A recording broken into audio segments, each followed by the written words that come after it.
Hello guys, a very good morning to all of you. स्वागत है आप सभी का ऑनलाइन स्टडी एकेडमी में। आज डेट है 12 जनवरी 2021 और आज के इस वीडियो में हम 11 और 12 जनवरी दोनों ही दिन के इंपॉर्टेंट करंट अफेयर्स डिस्कस करेंगे। तो आइए शुरू करते हैं।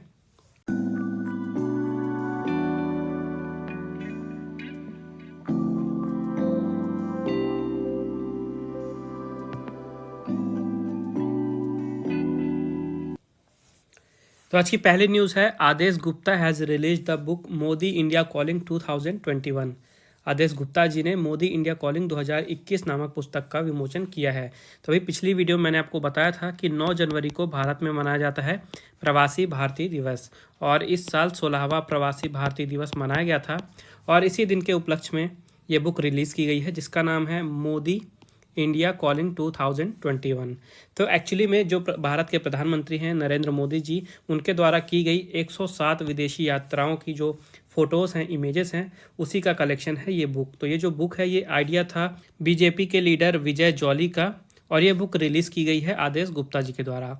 और आदेश गुप्ता जी जो दिल्ली बीजेपी है वहाँ के अध्यक्ष हैं। उसके अलावा ये जो 16वां प्रवासी भारतीय दिवस मनाया गया था, इसको इनॉग्रेट किया था प्रधानमंत्री नरेंद्र मोदी जी ने। और इससे एक इम्पॉर्टेंट पॉइंट ये याद रखना आपको कि वहाँ पे एक वर्चुअल कन्वेंशन रखी गई थी जिसके चीफ गेस्ट थे सूरीनाम के प्रेसिडेंट। ओके, सूरीनाम के प्रेसिडेंट कौन है? चंद्रिका प्रसाद संतोखी। तो इन प्रेसिडेंट का आपको नाम याद रखना है, ये चीफ गेस्ट थे। नेक्स्ट अपडेट है, world Hindi day was observed on 10 जनवरी 2021। 10 जनवरी 2021 को विश्व हिंदी दिवस मनाया गया। तो इस दिन की शुरुआत हुई थी 2006 में और 2006 के बाद से अब हर साल 10 जनवरी को मनाया जाता है विश्व हिंदी दिवस। और ये दिन मनाया क्यों जाता है? ये दिन मनाया जाता है पूरे विश्व भर में हिंदी को प्रमोट करने के लिए। ओके, उसके अलावा जो पहली वर्ल्ड हिंदी कॉन्फ्रेंस हुई थी ये भी हुई थी 10 जनवरी को ही 1975 में। ओके, 1975 में 10 जनवरी के दिन ही पहली वर्ल्ड हिंदी कॉन्फ्रेंस हुई थी जिसका इनॉग्रेशन किया था उस समय की प्रधानमंत्री इंदिरा गांधी जी ने। तो उसी के एनिवर्सरी के रूप में हर साल अब 10 जनवरी को मनाया जाता है विश्व हिंदी दिवस। उसके अलावा एक पॉइंट ये याद आपको रखना है कि भारत में नेशनल हिंदी डे भी मनाया जाता है। कब? 14 सितंबर को। तो दोनों ही दिन अलग अलग हैं, कंफ्यूज बिल्कुल नहीं होइएगा। ओके, 14 सितंबर को मनाया जाता है नेशनल हिंदी डे और 10 जनवरी को मनाया जाता है विश्व हिंदी दिवस यानी world Hindi day. Next update है, Pinarayi Vijayan has launched filament free state project for affordable light emitting diode bulbs in Kerala. Pinarayi Vijayan ji ने केरल में किफ़ायती एलईडी बल्बों के लिए फिलामेंट फ्री स्टेट परियोजना शुरू की है। तो पिनाराई विजयन जी केरला के चीफ मिनिस्टर हैं और उन्होंने ये स्कीम लॉन्च की है, ये प्रोजेक्ट लॉन्च किया है जिसका नाम है फिलामेंट फ्री स्टेट। ओके, और ये प्रोजेक्ट है क्या? तो इस प्रोजेक्ट के अंडर में जो केरल की सरकार है वहाँ के जो गरीब हाउस होल्ड्स हैं, जो गरीब परिवार के लोग हैं, उनको किफ़ायती दरों में यानी सस्ते रेट में एलईडी बल्ब्स प्रदान करेंगे। तो साइंस के लिए आप यहाँ से एलईडी का फुल फॉर्म याद रख सकते हैं। एलईडी का फुल फॉर्म होता है लाइट एमिटिंग डायोड। ओके, तो एक यहाँ से आपका साइंस का क्वेश्चन कवर हो गया। और एक्चुअली में इस प्रोजेक्ट से वहाँ पे केरला में दो बेनिफिट होने वाले हैं। एक तो ये कि गरीब परिवार के लोगों को कम रेट्स में एलईडी बल्ब प्रदान किए जा रहे हैं, उनको एलईडी बल्ब मिलेंगे सस्ते रेट में। दूसरी चीज़ ये कि जो एलईडी बल्ब्स होते हैं तो काफ़ी कम पावर कंज्यूम करते हैं ये, तो इससे जो स्टेट के जो इलेक्ट्रिसिटी या पावर कंजम्पशन है उसको भी कम किया जा सकता है। तो गवर्नमेंट का मानना है कि इससे लगभग 100 से लेकर 150 मेगावाट की पावर को सेव किया जा सकता है एलईडी का यूज़ करके। तो ये जो एलईडी बल्ब्स हैं एक्चुअली में इनकी प्राइस है 100 रुपीज़, लेकिन गवर्नमेंट की तरफ से इनको अफोर्डेबल बनाया गया है। इनको किफ़ायती दर यानी 65 रुपये के रेट से बेचा जाएगा गरीब परिवारों को। तो इसमें अभी प्रेजेंट में 17 लाख कंज्यूमर ने ऑलरेडी रजिस्टर कर दिया है बल्ब्स के लिए और इस स्कीम के अंडर में जो गवर्नमेंट है लगभग 1 करोड़ से भी ज़्यादा एलईडी बल्ब्स वितरण करने वाली है। नेक्स्ट अपडेट है, योगी Adityanath inaugurated Arogya Mela to make people aware of health schemes. Yogi Adityanath ji ने स्वास्थ्य योजनाओं के प्रति लोगों को जागरूक करने के लिए आरोग्य मेला का उद्घाटन किया है। तो योगी आदित्यनाथ जी उत्तर प्रदेश के मुख्यमंत्री हैं और उन्होंने अभी हाल ही में आरोग्य मेला का इनॉग्रेशन किया है। तो ये आरोग्य मेला है क्या? तो जो भी गवर्नमेंट की तरफ से हेल्थ स्कीम्स आती हैं जैसे कि आयुष्मान भारत योजना हो गई या मुख्यमंत्री जन आरोग्य योजना है, तो इस टाइप की जो भी स्कीम्स हैं हेल्थ से रिलेटेड उनके बारे में लोगों के बीच में जागरूकता फैलाने के लिए ये मेला का आयोजन किया गया है। तो ये जो मेला है ये लगभग 3400 से ज़्यादा जगह यानी 3400 से ज़्यादा साइट्स पे हर रविवार को सुबह 10 बजे से शाम 4 बजे तक आयोजित किया जाएगा। कब से? 2 फरवरी से। ओके। और बात करें उत्तर प्रदेश की, तो चीफ मिनिस्टर हैं योगी आदित्यनाथ, गवर्नर हैं आनंदीबेन पटेल, और ये उत्तर प्रदेश के साथ ही साथ मध्य प्रदेश की भी गवर्नर हैं, और उत्तर प्रदेश की कैपिटल है लखनऊ। नेक्स्ट अपडेट है Prakash Javadekar has launch digital calendar and diary of the Indian government. Prakash Javadekar ji ने भारतीय सरकार के डिजिटल कैलेंडर और डायरी को लॉन्च किया है। तो एक्चुअली में ये एक एप्लीकेशन है जो कि एंड्रॉयड और iOS दोनों ही प्लेटफॉर्म पे अवेलेबल होगा, और ये जो ऐप है ये बिल्कुल फ्री ऑफ कॉस्ट है, फ्री में से डाउनलोड कर सकते हैं। और ये अभी प्रेजेंट में तो हिंदी और इंग्लिश 2 लैंग्वेज में अवेलेबल है, और आने वाले समय में ये टोटल 11 लैंग्वेजेस में अवेलेबल रहेगी। और इसमें होगा क्या, जैसे नॉर्मल कैलेंडर होता है आप घर में यूज़ करते हैं, तो ये एक तरह का डिजिटल एप्लीकेशन है जहाँ पे डिजिटल कैलेंडर और डायरी अवेलेबल रहेगा। तो इसमें हर साल जो अलग अलग महीने होते हैं पूरे साल भर में, वहाँ पे अलग अलग थीम और एक मैसेज दिया रहेगा। उसके अलावा हर मंथ में एक फेमस इंडियन पर्सनालिटी की फ़ोटो भी होगी। उसके अलावा जो भी गवर्नमेंट से रिलेटेड हॉलीडेज़ हैं या इवेंट्स हैं वो चीज़ मार्क रहेंगे। उसके अलावा जो भी गवर्नमेंट के अलग अलग टाइप के प्रोग्राम्स हैं, कब लॉन्च होने वाले हैं, क्या होने वाला है, उसका जो भी शेड्यूल होगा, जो भी इन्फॉर्मेशन होगा, ये सब कुछ इस ऐप में अवेलेबल रहेगा इन्फॉर्मेशन। और प्रकाश जावड़ेकर जी यूनियन मिनिस्टर हैं इन्फॉर्मेशन एंड ब्रॉडकास्टिंग के। नेक्स्ट अपडेट है Mamata Banerjee has inaugurated the 26th Kolkata international film festival. Mamata Banerjee ji ने 26वें कोलकाता अंतर्राष्ट्रीय फिल्म महोत्सव का उद्घाटन किया है। तो ममता बनर्जी जी वेस्ट बंगाल की यानी पश्चिम बंगाल की मुख्यमंत्री हैं, और उन्होंने अभी हाल ही में 26वां कोलकाता इंटरनेशनल फिल्म फेस्टिवल का इनॉग्रेशन किया है। और उसके अलावा जब इनॉग्रेशन हुआ, इनॉग्रल सेरेमनी में बॉलीवुड के सुपरस्टार जो कि वेस्ट बंगाल के ब्रांड एम्बेसडर भी हैं, शाहरुख खान, ओके, इन्होंने भी मुंबई से वर्चुअली मोड में ज्वाइन किया इस सेरेमनी को। तो इसका जो शुरुआत है इनॉग्रल फिल्म यानी जो सबसे पहले फिल्म है, ये है सत्यजीत राय की एक क्लासिक है अपूर्व संसार। ओके, तो इनॉग्रल यानी सबसे पहली फिल्म ये दिखाई जाएगी। और ये जो फिल्म महोत्सव है ये 13 जनवरी तक चलेगा, जहाँ पे 45 देशों से लगभग 131 मूवी दिखाई जाएंगी। कहाँ पे? कोलकाता में। बात करें वेस्ट बंगाल की, तो यहाँ की चीफ मिनिस्टर हैं ममता बनर्जी, गवर्नर हैं जगदीप धनखड़, और कैपिटल है कोलकाता। नेक्स्ट अपडेट है government of India will start know your constitution campaign in schools, colleges and universities. Bharat सरकार स्कूलों, कॉलेजों और विश्वविद्यालयों में नो योर कॉन्स्टिट्यूशन अभियान शुरू करेगी। तो अभी हाल ही में जो लोकसभा के स्पीकर हैं ओम बिरला जी, उन्होंने एक इवेंट के दौरान अनाउंस किया है कि भारत सरकार बहुत ही जल्दी जो भारत के स्कूल हैं, कॉलेजेस हैं और यूनिवर्सिटीज़ हैं वहाँ पे एक कैंपेन शुरू करने वाली है, जिसका नाम दिया गया है नो योर कॉन्स्टिट्यूशन। तो ये जो कैंपेन है इसे शुरू क्यों किया जा रहा है? इसे शुरू किया जा रहा है ताकि भारत के जो स्टूडेंट्स हैं, विद्यार्थी हैं और जो यूथ्स हैं, उनके बीच में जो भारत का संविधान है, कॉन्स्टिट्यूशन है, उसके नॉलेज को बढ़ाया जा सके। और ये जो इवेंट है जहाँ पे इसका अनाउंसमेंट किया गया है, इस इवेंट को ऑर्गेनाइज कराया गया था उत्तराखंड के पंचायती राज डिपार्टमेंट के द्वारा। और यहाँ पे एक जो इवेंट था इसके लिए एक सब्जेक्ट रखा गया था। सब्जेक्ट था Panchayati Raj system empowering decentralised democracy.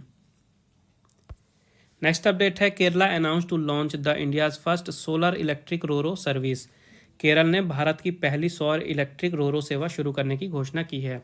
तो जो रोरो है ये एक्चुअली में इसका पूरा नाम है roll on roll of ship. Okay, तो एक तरह के कार्गो शिप होते हैं, आपने देखा होगा बड़े बड़े शिप्स होते हैं जो कि जिसमें कार, ट्रक या व्हीकल्स हैं, तो एक प्लेस से दूसरे प्लेस में ले जाते हैं शिप, कार्गो शिप, इन्हें कहा जाता है रोरो। ओके, तो इसी टाइप की रोरो सर्विस जो कि सोलर इलेक्ट्रिक होगी, यानी सोलर से भी चलेगी और इलेक्ट्रिक से भी चलेगी, और इस तरह की ये भारत की पहली सर्विस होगी। तो अभी हाल ही में केरला सरकार ने अनाउंसमेंट किया है कि भारत की पहली सोलर इलेक्ट्रिक रोरो सर्विस जो है, और उसके साथ ही केरला की पहली एम्फीबियस वाटर बस, यानी कि ये वो बस जो कि पानी में भी चलती है, तैरती है। तो ये 2 सर्विसेज जो है तो आने वाले समय यानी 2021 से 22 तक में केरला लॉन्च करने वाला है। बात करें केरला की, तो कैपिटल है तिरुवनंतपुरम, चीफ मिनिस्टर हैं पिनराई विजयन और गवर्नर हैं आरिफ मोहम्मद खान। नेक्स्ट अपडेट है Karnataka government launches Arundhati and Maitreyi योजना। कर्नाटक सरकार ने अरुंधति और मैत्रेयी योजनाएं शुरू की हैं। तो अभी हाल ही में जो कर्नाटक सरकार है उन्होंने 2 मैरिज से रिलेटेड स्कीम्स जारी की हैं। एक है अरुंधति और दूसरी है मैत्रेयी। ओके, तो क्या है दोनों स्कीम, आइए देखते हैं। तो जो अरुंधति स्कीम है, इसके अंडर में जो भी ब्राह्मण परिवार है, ओके, जो भी ब्राह्मण ब्राइड है, अगर उसकी शादी होती है जिस टाइम पे, तो उसकी फैमिली को 25,000 रुपये का जो फाइनेंशियली हेल्प है ये गवर्नमेंट की तरफ से दिया जाएगा। उसके अलावा ये जो मैत्रेयी स्कीम है, इसके अंडर में जो सरकार है वो जो ब्राइड है, ब्राइड की फैमिली को 3 लाख रुपए का हेल्प प्रोवाइड करेंगे, ओके, एक बॉन्ड के रूप में। और ये कब किया जाएगा? अगर वो किसी पुजारी यानी प्रीस्ट से मैरिज करेंगी। तो ये दो स्कीम है, एक अरुंधति, दूसरी है मैत्रेयी। और उसके अलावा ये जो अरुंधति स्कीम है, इसमें 550 फैमिली को बेनिफिट होगा, 550 फैमिलीज़ को अमाउंट दिया जाएगा। और ये जो मैत्रेयी स्कीम है, इसके अंडर में 25 फैमिलीज़ को कवर किया जाएगा। बात करें कर्नाटका की, तो चीफ मिनिस्टर हैं BS येदियुरप्पा, गवर्नर हैं वाजूभाई वाला, और कैपिटल है बेंगलुरु। नेक्स्ट अपडेट है, central government has allocated 28,400 crore rupees for industrial development of Jammu and Kashmir. केंद्रीय सरकार ने जम्मू और कश्मीर के औद्योगिक विकास के लिए 28,400 करोड़ रुपए जारी किए हैं। तभी हाल ही में एक कैबिनेट कमेटी इकोनॉमिक अफेयर्स पे, जिसकी अध्यक्षता की नरेंद्र मोदी जी, उन्होंने अप्रूवमेंट किया है एक स्कीम को, जो कि जम्मू और कश्मीर के इंडस्ट्रियल डेवलपमेंट के लिए की गई थी। और ये जो फंड है, इसका यूज़ किया जाएगा जो जम्मू और कश्मीर का टेरिटरी है वहाँ पे इंडस्ट्रियल सेक्टर के डेवलपमेंट के लिए, और ये कार्य करेगा 2037 तक। और इसका मेन ऑब्जेक्टिव ये है कि जम्मू और कश्मीर है वहाँ पे ज़्यादा से ज़्यादा जॉब्स को जनरेट किया जाए, ताकि वहाँ का इकोनॉमिक डेवलपमेंट हो। और जब वहाँ का इकोनॉमिक डेवलपमेंट होगा तो ऑटोमेटिकली वहाँ जो इंडस्ट्रीज़ हैं उनका भी डेवलपमेंट होगा, उनको भी बूस्ट मिलेगा, और इस तरह से पूरे जम्मू और कश्मीर के क्षेत्र का डेवलपमेंट होगा, और यहाँ पे नए नए इन्वेस्टमेंट को अट्रैक्ट किया जा सकता है। बात करें जम्मू और कश्मीर की, तो इसको यूनियन टेरिटरी का स्टेटस मिला था 31 अक्टूबर 2019 को। लेफ्टिनेंट गवर्नर है मनोज सिन्हा जी, कैपिटल है समरकी श्रीनगर, और विंटर कैपिटल है जम्मू। नेक्स्ट अपडेट है, India's first indoor ski park will be set up at Kufri in Himachal Pradesh. Bharat का पहला indoor ski park Himachal Pradesh के कुफरी में स्थापित किया जाएगा। तो हाल ही में जो हिमाचल प्रदेश की स्टेट गवर्नमेंट है, उन्होंने MOU साइन किया है नागा सन्स डेवलपर्स के साथ, और जो भारत का पहला इंडोर स्की पार्क है, इसे इस MOU के तहत डेवलप किया जाएगा। कहाँ पे?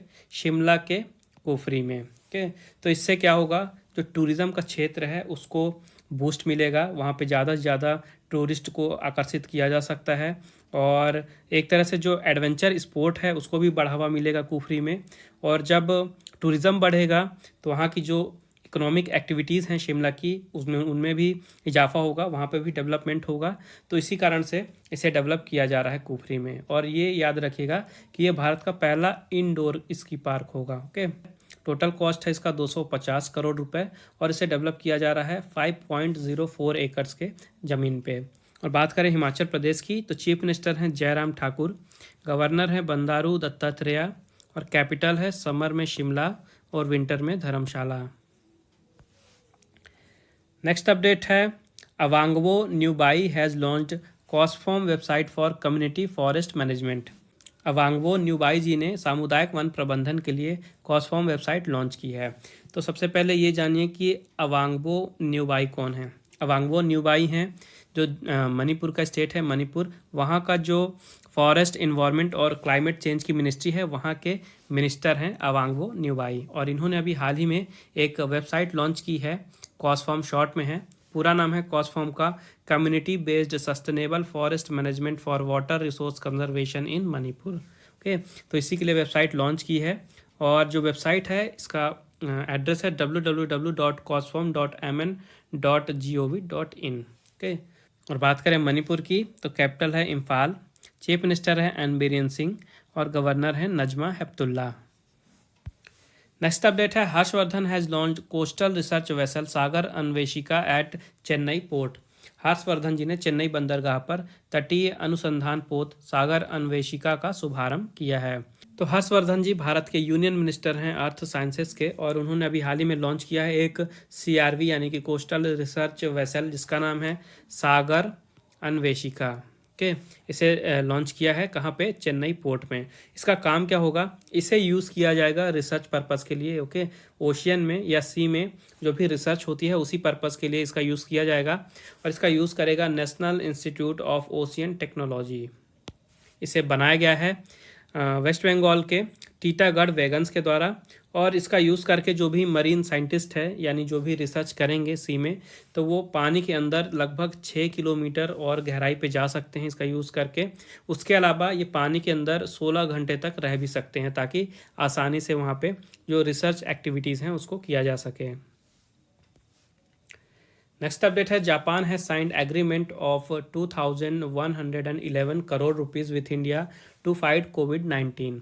जापान ने कोविड-19 से लड़ने के लिए भारत के साथ 2113 करोड़ रुपए के समझौते पर हस्ताक्षर किए हैं। तो अभी हाल ही में जो जापान की सरकार है उन्होंने भारत को कमिटमेंट दिया है कि वो भारत को 30 बिलियन जापानी येन यानी भारतीय मुद्रा में बात करें तो 2113 करोड़ रुपए इसकी हेल्प की जाएगी। ये एक लोन एग्रीमेंट है जो कि भारत को दिया जा रहा है ताकि भारत इसका यूज़ कर सके कोविड-19 के खिलाफ लड़ाई में। तो कोविड-19 का पैंडेमिक चल रहा है और पूरे विश्व भर के जितने भी देश हैं सभी कोशिश में लगे हुए हैं कि जो वहाँ की पब्लिक है, खास करके जो गरीब हैं, पुअर हैं, उनको ज़्यादा से ज़्यादा प्रोटेक्शन प्रोवाइड किया जा सके। तो इसी तरफ जो भारत का एफर्ट है ताकि भारत के जो गरीब व्यक्ति हैं, गरीब परिवार हैं, उनको प्रोटेक्शन मिले। तो ये जो भारत का एफर्ट है इसी को सपोर्ट करने के लिए जापान के द्वारा ये 2113 करोड़ रुपये का लोन दिया गया है। बात करें जापान की तो कैपिटल है यहाँ की टोक्यो, प्राइम मिनिस्टर हैं योशिहिदे सुगा और करेंसी है जापानीज येन। नेक्स्ट अपडेट है, बंधन bank signed MOU with Indian army for the बंधन बैंक शौर्य सैलरी अकाउंट। बंधन बैंक ने भारतीय सेना के साथ बंधन बैंक शौर्य वेतन खाता के लिए समझौता ज्ञापन पर हस्ताक्षर किए हैं। तो ये जो एग्रीमेंट है ये अभी हाल ही में साइन किया गया है भारतीय सेना और बंधन बैंक के बीच में। और इस एग्रीमेंट के तहत जो भी फोर्स के पर्सनल हैं, जो भी जवान हैं, उनको बंधन बैंक की तरफ से एक खाता दिया जाएगा जिसे कहा गया है बंधन बैंक शौर्य सैलरी अकाउंट। तो कुछ अलग से बेनिफिट हैं इस अकाउंट के, नॉर्मल अकाउंट से कुछ अलग बेनिफिट्स हैं जो कि सेना के जवानों के लिए जारी किया गया है अकाउंट।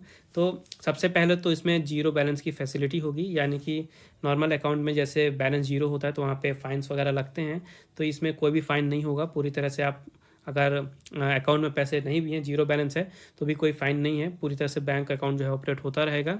उसके अलावा इसमें जो इंटरेस्ट है, अगर 1 लाख से ज़्यादा इसमें अमाउंट है तो इसमें 6% से ज़्यादा का भी इंटरेस्ट मिल सकता है। उसके अलावा इसमें अनलिमिटेड फ्री ATM ट्रांजैक्शन मिलेंगे। उसके अलावा जो NEFT होता है, RTGS होता है, IMPS या DD ट्रांजैक्शन, इसमें कोई एक्स्ट्रा चार्ज भी नहीं लगेगा और ये भी अनलिमिटेड फ्री होगा। उसके अलावा इसमें पर्सनल एक्सीडेंटल इंश्योरेंस भी दिया गया है 30 लाख रुपए का। एयर एक्सीडेंट कवर दिया गया है 1 करोड़ रुपए तक का। उसके अलावा जो सेना के जवान हैं, उनके जो फैमिली मेम्बर्स हैं, उनके लिए एजुकेशनल बेनिफिट भी दिया गया है 1 लाख रुपए तक का, वो भी पर ईयर।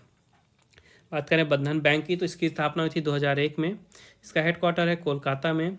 MD और CEO हैं चंद्रशेखर घोष और टैग लाइन है आपका भला सबकी भलाई। नेक्स्ट अपडेट है, IHS market projects Indian economy to rebound by 8.9% in fiscal year 22। IHS market ने भारतीय अर्थव्यवस्था में वित्तीय वर्ष 2022 में 8.9% की दर से बढ़ने का अनुमान लगाया गया है। तो ये जो IHS मार्केट है ये एक London based financial service company है जिन्होंने भारत की इकोनॉमी को लेकर अपना अंदाज़ा, अपना अनुमान दिया है। और उनके अनुमान के हिसाब से जो वित्तीय वर्ष 22 है यानी 2021 से 22 का समय है, यहाँ पे भारत की जो GDP है इसमें 8.9% की ऊपर बढ़ने का अनुमान लगाया गया है, ग्रोथ का अनुमान लगाया गया है। और ऐसा बताया जा रहा है, ऐसा अनुमान क्यों लगाया गया है, तो पेंडेमिक के चलते पूरे विश्व भर की जो इकोनॉमी थी काफ़ी ज़्यादा डाउन हो गई थी, लेकिन अभी रिसेंट टाइम में देखा गया है कि जो भारत की इकोनॉमी है अच्छे से उसमें सुधार हो रहा है, पॉजिटिव रिस्पॉन्स देखने को मिल रहा है। तो इस कारण से इन्होंने अंदाज़ा लगाया है कि वित्तीय वर्ष 2022 में भारत की GDP 8.9% की दर से ऊपर उठेगी। बात करें IHS की तो इसकी स्थापना हुई थी 1959 में। CEO हैं लैंस उगला और इसका हेडक्वार्टर है लंदन UK में। नेक्स्ट अपडेट है, Abhishek Yadav becomes first deputy general secretary of all India football federation. Abhishek Yadav all India football federation के प्रथम उप महासचिव बने हैं। तो अभी हाल ही में ऑल इंडिया फुटबॉल फेडरेशन यानी AIFF ने एक नया पद बनाया था डिप्टी जनरल सेक्रेटरी का, और इसी पद में अभी अभिषेक यादव, ये हैं अभिषेक यादव जी, भारत के पूर्व स्ट्राइकर हैं ये। तो अभी हाल ही में इनको डिप्टी जनरल सेक्रेटरी के पद पे नियुक्त किया गया है, और क्योंकि ये पद नया बनाया गया था तो इस कारण से ये पहले डिप्टी जनरल सेक्रेटरी बने हैं ऑल इंडिया फुटबॉल फेडरेशन के। बात करें AIFF की, तो यहाँ के प्रेसिडेंट हैं प्रफुल्ल पटेल। इसकी स्थापना हुई थी 1937 में, और इसका हेडक्वार्टर है द्वारका, दिल्ली में। नेक्स्ट अपडेट है, lieutenant general Konsam Himalay Singh has authored the book making of a general a Himalayan echo. Lieutenant general Konsam Himalay Singh ji ने making of a general a Himalayan echo पुस्तक लिखी है। तो ये हैं लेफ्टिनेंट जनरल कौनसम हिमालय सिंह, और इन्होंने अभी हाल ही में बुक लिखी है making of a general a Himalayan echo. तो इस बुक को रिलीज़ किया है मणिपुर के गवर्नर नजमा हेपतुल्ला जी ने, और ये बुक पब्लिश की गई है कोनार्क पब्लिशर्स प्राइवेट लिमिटेड के द्वारा। और इस बुक में बताया गया है जो लेफ्टिनेंट जनरल कौनसम हिमालय सिंह जी हैं, इनकी जो जर्नी है, किस तरह से ये एक छोटे से गांव से निकल के मणिपुर का जो छोटा सा गांव था इनका बर्थ प्लेस, वहाँ से निकल के किस तरह से ये नॉर्थ ईस्ट एशिया के पहले लेफ्टिनेंट जनरल बने हैं, इनकी इसी जर्नी के बारे में बताया गया है इस पुस्तक में।